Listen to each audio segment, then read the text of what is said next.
The cerulean sky of Xylos dominated Lucian Vance's view screen, its 3 moons creating iridescent rings through the layered clouds.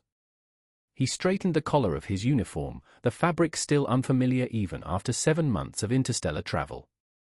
The diplomatic crest felt weighty on his chest. Final approach to Xylan Central Complex, the ship's AI announced. Local atmospheric readings optimal. Please prepare for landing. Lucian reviewed his mission parameters one last time on his datapad, establish diplomatic ties, evaluate societal compatibility, and analyze opportunities for technological exchange. Straightforward objectives in theory, but first contact scenarios rarely followed the script. The landing platform emerged from the dissipating clouds, a heptagonal expanse of shimmering material that pulsed with an inner light. A group of tall, indigo-skinned beings stood in precise geometric formation, their metallic garments reflecting the light of the twin suns. "Show time," Lucian murmured, adjusting his posture as the landing gear locked into place. The delegation remained motionless as Lucian exited the airlock, their expressions impassive, statue-like, as he descended the ramp. Only their eyes, with unusual golden irises that seemed to glow internally, tracked his every move. One figure advanced. Lucian recognized her as female, though Xylan gender distinctions were subtle. Her attire bore more intricate designs, signifying a position of authority. "Greetings, Ambassador Vance," she said, her voice with a melodic quality that the translator device couldn't fully capture. "I am Prime Research Analyst Lyra. Welcome to Xylos." Lucian executed a formal bow. "Thank you for your welcome, Analyst Lyra. I bring greetings from Earth and the United Terra Federation." He extended his hand in the customary Earth greeting. Lyra observed his hand momentarily, her head tilting slightly. The other Xylans shifted almost imperceptibly. "Ah, the human tradition of tactile contact upon introduction," Lyra said. "Intriguing. While our customs typically discourage physical interaction, I have been granted permission to engage in Earth traditions for observational study." She slowly extended her hand, her long fingers cool against his palm. The instant their hands made contact, Lyra's eyes widened fractionally. Lucian noticed a faint change in the geometric patterns decorating her garments. "The thermal exchange is unexpected," she said, retracting her hand. "Your species operates at a higher core temperature than ours." "Just one of the many distinctions I trust we can explore," Lucian responded diplomatically, "along with the similarities, of course." "Indeed," Lyra gestured toward a towering edifice of crystal and spires. "Please accompany me to the acclimation chamber. We have arranged suitable environments for your visit." As they walked, Lucian studied his host. Their movements were precise, almost robotic. The other Xylans maintained exact distances from one another, their steps synchronized in perfect rhythm. Only Lyra exhibited slight variations in her gait, though whether from her elevated status or true individuality, Lucian couldn't discern. The acclimation chamber was a vast hall with walls that shimmered and flowed like liquid metal.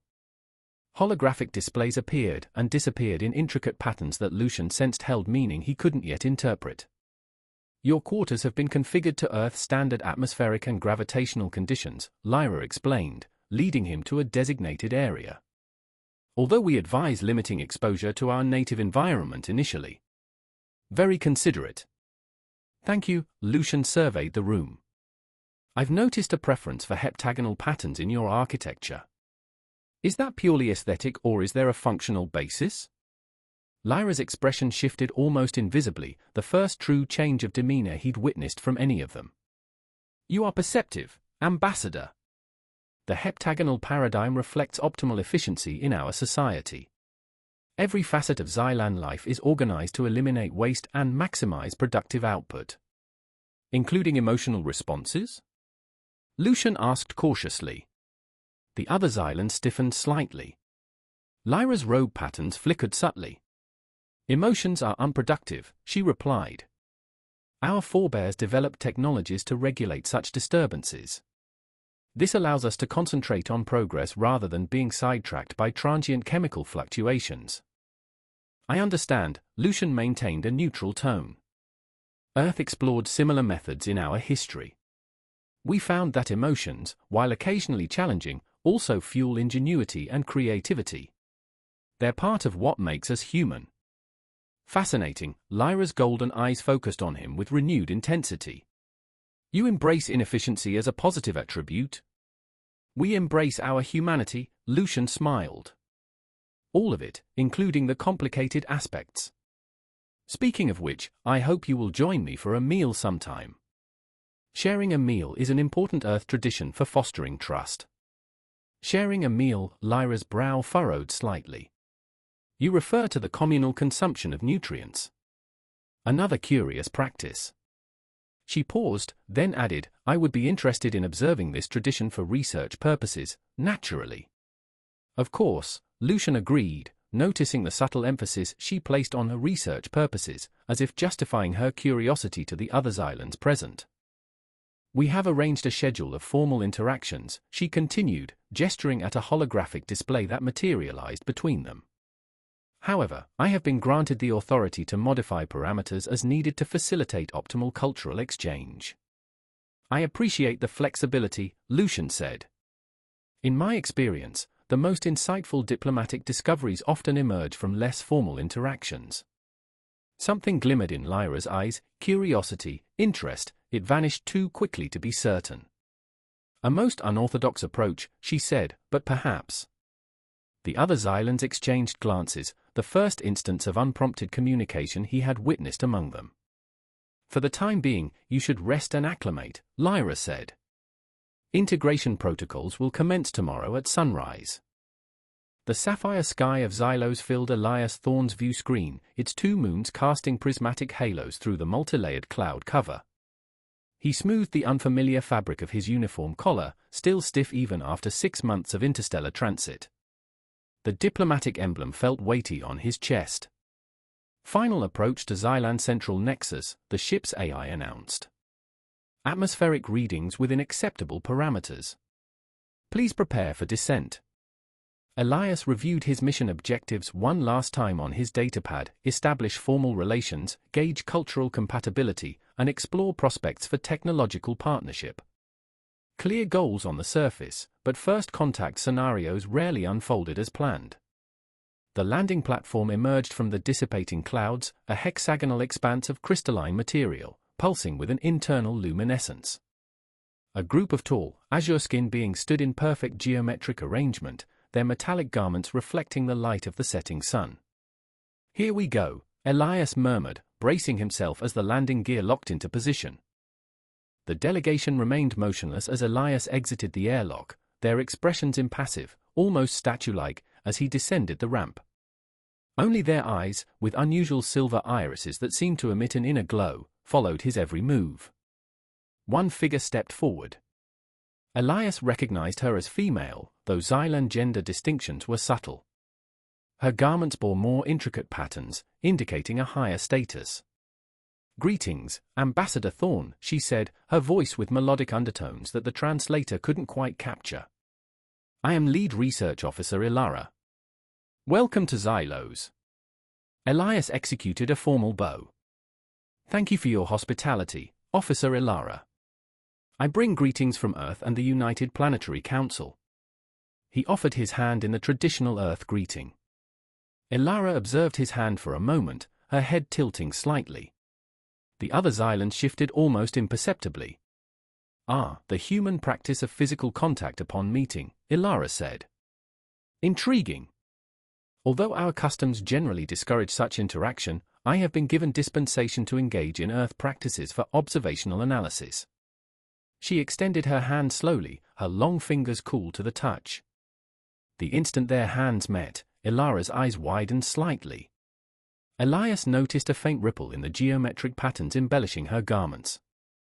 The temperature differential is noteworthy, she said, withdrawing her hand. Your species maintains a higher internal temperature than our own. Just one of the many differences I hope we can learn about, Elias replied diplomatically, along with the shared aspects, of course. Certainly, Ilara gestured toward a towering structure of crystal and metallic spires. If you would follow me to the acclimation chamber. We have prepared appropriate facilities for your comfort. As they walked, Elias observed his host more closely. Their movements were fluid, almost mechanical. The other Xylans maintained precise distances from one another, their steps synchronized in perfect rhythm. Only Elara exhibited slight variations in her gait, though whether due to her higher position or genuine individuality, Elias couldn't tell.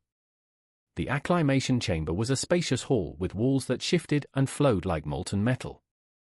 Holographic projections appeared and vanished in intricate configurations that Elias suspected held meaning he couldn't yet decipher.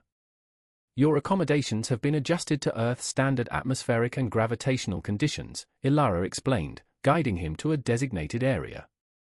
Though we advise limiting initial exposure to our native environment. That's very considerate. Thank you.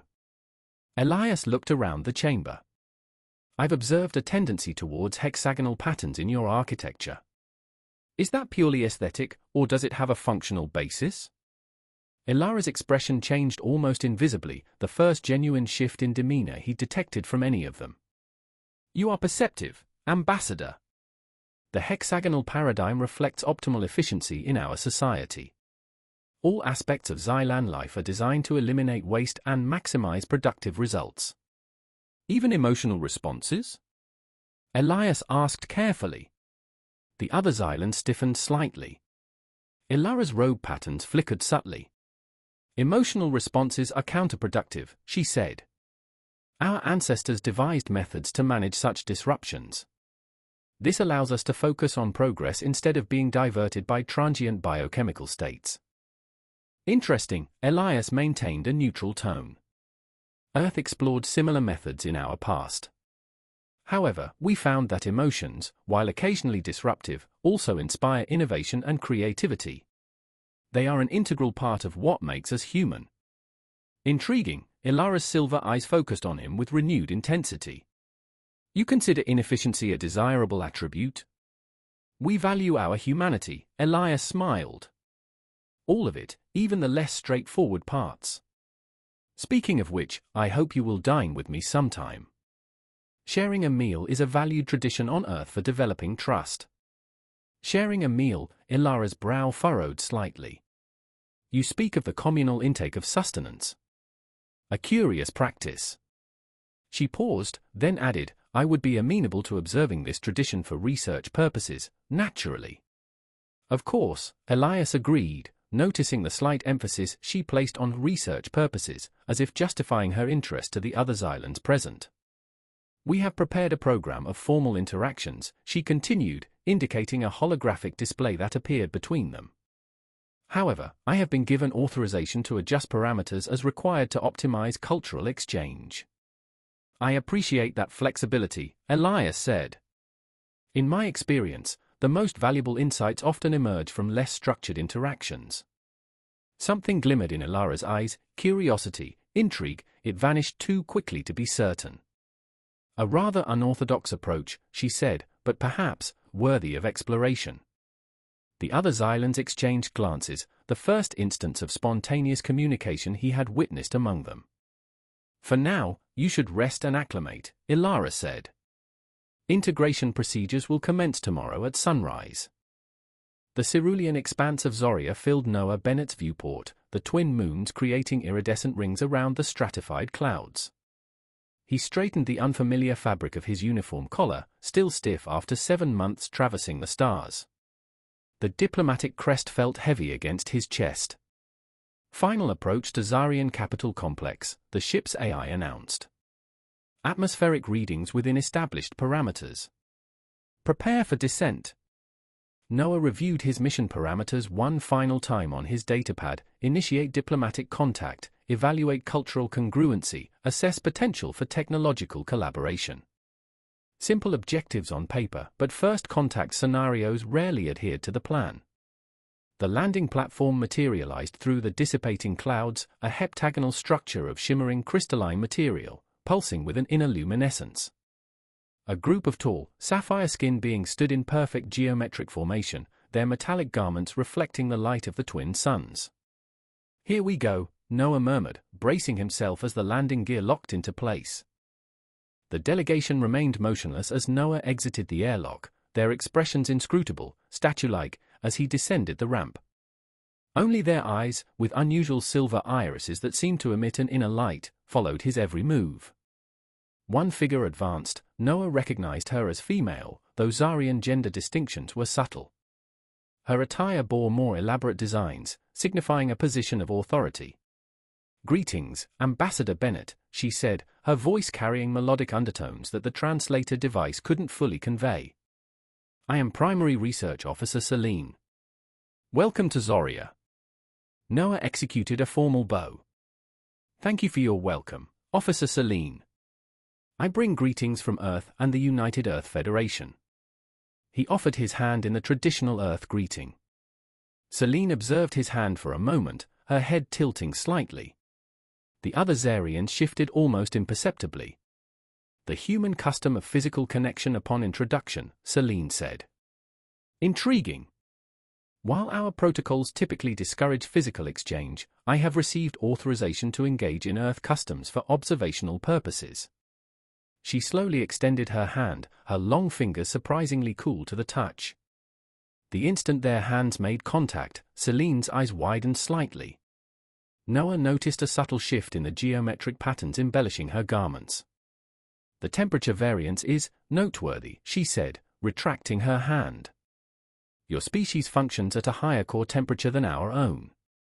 "Just one of the many differences I hope we can discuss," Noah responded diplomatically, "along with our common ground, naturally." Indeed, Celine gestured toward a towering structure of crystal and metallic spires. "Please, accompany me to the integration facility. We have prepared accommodations appropriate for your visit." As they walked, Noah observed his host. Their movements were precise, nearly robotic. The other Zarians maintained exact distances from one another, their steps synchronized with perfect rhythm. Only Celine displayed slight deviations in her gait, though whether from her higher position or genuine individuality, Noah couldn't discern. The integration facility was a vast hall with walls that shifted and shimmered like liquid metal. Holographic displays materialized and dissolved in intricate configurations that Noah suspected held a deeper meaning he couldn't yet interpret. "Your quarters have been adjusted to match Earth's standard atmosphere and gravitational conditions," Celine explained, guiding him to a designated area. "Though we advise limiting exposure to our native environment initially, for your well-being." "Very thoughtful, thank you," Noah surveyed the room. "I've noticed a prevalence of heptagonal designs in your architecture. Is this purely aesthetic or does it serve a functional purpose?" Celine's expression changed almost imperceptibly, the first genuine shift in demeanor he'd witnessed from any of them. "You are observant, Ambassador. The heptagonal paradigm reflects optimized efficiency in our society. Every aspect of Zarian life is designed to minimize waste and maximize output." "Including responses to stimuli?" Noah asked cautiously. The other Zarian stiffened subtly. Celine's robe patterns flickered again. "Stimulus responses are counterproductive," she stated. "Our ancestors developed methods to manage such fluctuations. This permits us to focus on progress, rather than diversions." "I understand," Noah said, keeping his tone even. "Earth experimented with similar approaches in our past. We discovered, however, that responses to stimuli, while occasionally disruptive, are also the wellspring of innovation and creative thought. They're a fundamental part of what makes us human." "How intriguing," Celine's silver eyes focused on him with a renewed intensity. "You view inefficiency as a desirable trait?" "We value our humanity," Noah smiled. "All aspects of it, even the more complex ones. Speaking of which, I hope you will join me for a meal sometime during my visit." Sharing a meal is a valued Earth custom, a way of fostering trust and understanding. Sharing a meal, Celine's brow furrowed subtly. "You are referring to the communal ingestion of nutrients. A curious practice." She paused, then added, "I would be willing to observe this custom, for research purposes, of course." "Naturally," Noah agreed, noticing the subtle emphasis she placed on the research purposes, as if justifying her curiosity to the other Zarians in attendance. "We have prepared a detailed itinerary of formal interactions," Celine continued, gesturing to a holographic display that materialized between them. However, I have been given discretionary authority to modify the schedule as needed in order to facilitate optimal cultural exchange. That flexibility is much appreciated, Noah replied. In my experience, the most valuable diplomatic breakthroughs often arise from less structured exchanges. A glimmer of something, curiosity, perhaps even intrigue, flickered in Celine's eyes, vanishing too quickly to be certain. A rather unorthodox approach, she said, but perhaps worthy of consideration. The other Zarians exchanged glances, the first instance of unprompted communication Noah had observed amongst them. For now, Celine said, you should rest and acclimate to your new surroundings. Integration protocols will commence tomorrow at sunrise. Noah glanced at the complex patterns on her robes. Those designs in your attire, he began, they appear to respond to something internal. Fluctuations in energy, perhaps. Celine's hand moved to touch her robe, then paused, as if catching herself in an unconscious gesture. They are monitoring instruments, she explained, designed to ensure optimal function of our regulatory systems. They are quite beautiful, Noah commented sincerely. Celine blinked. Beauty is irrelevant to their function. Perhaps, Noah countered gently, but beauty itself has a function, doesn't it? It inspires us, moves us, makes us strive for something beyond mere efficiency. The patterns on Celine's robes rippled more noticeably now. The other Zarians had subtly increased the distance between themselves and Celine, their own robes displaying rapid geometric shifts. You express many unconventional concepts, Ambassador, Celine observed, a slight tremor perceptible in her melodic voice. I anticipate analyzing them further. For the time being, please rest. Tomorrow will present many new experiences for us both. She turned to leave, then hesitated. The gesture you performed earlier, she inquired, referring to the handshake, is it customary only for initial encounters, or may it be repeated? A handshake can be exchanged whenever two individuals wish to express friendship, agreement, or goodwill, Noah explained. Would you like to try it again? Celine glanced at the other Zarians, who stood frozen in place. Perhaps tomorrow, she replied, during our research sessions. With a formal inclination of her head, she turned and departed with her escort, leaving Noah alone in his quarters. He sat down on the edge of what he presumed to be a bed, considering his initial impressions. The Zarians were exactly as Earth's advanced probes had suggested, highly advanced, rigidly structured, and seemingly devoid of emotional expression. But Celine, there was something different about her, a spark of curiosity that their emotional regulation technology couldn't completely suppress. His mission parameters hadn't changed, but Noah suspected the route to achieving them had become more complex, and possibly more intriguing, than anyone had anticipated. The azure sky of Zoria beckoned to Michael Armstrong through the viewport, twin moons painting shimmering halos across the layered clouds. He adjusted the stiff collar of his uniform, still unfamiliar after 6 months of interstellar travel. The weight of the diplomatic insignia pressed against his chest. Final approach to Zarian Capital Complex, the ship's AI announced. Atmospheric conditions optimal. Prepare for descent.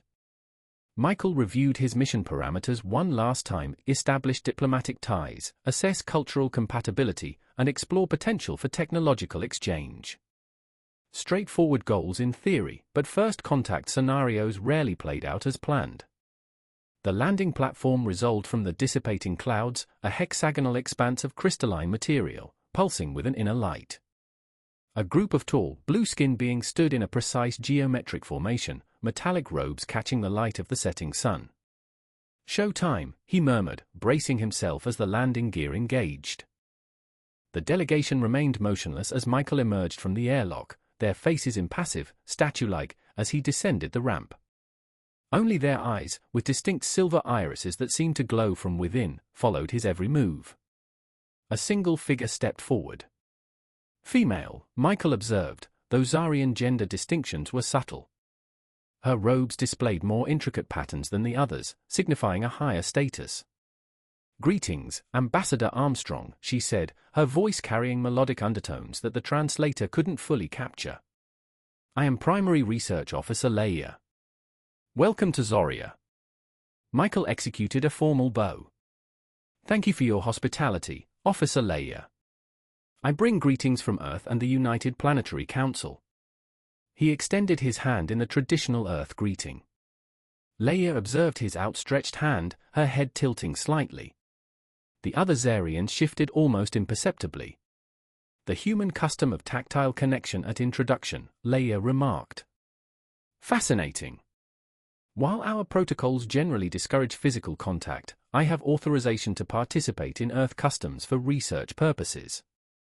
She slowly extended her hand, her long fingers cool against his palm. The moment their hands touched, her eyes widened slightly. Michael noted a subtle ripple in the geometric patterns adorning her robes. The thermal variance is noteworthy, she said, retracting her hand. Your species maintains a higher body temperature. Just one of many distinctions I trust we can explore, Michael replied diplomatically, along with the commonalities, of course. Indeed, Leia gestured towards a towering structure of crystal and spires. Please, accompany me to the integration facility. We have prepared suitable accommodations. As they walked, Michael observed his host. Their movements were precise, almost robotic. The other Zarians kept precise distances from one another, their steps perfectly synchronized. Only Leia showed slight variations in her gait, though whether due to her position or genuine individuality, Michael couldn't discern. The integration facility was a vast hall with walls that shifted and flowed like liquid metal. Holographic projections appeared and disappeared in complex patterns, patterns that Michael suspected held meaning he couldn't yet grasp.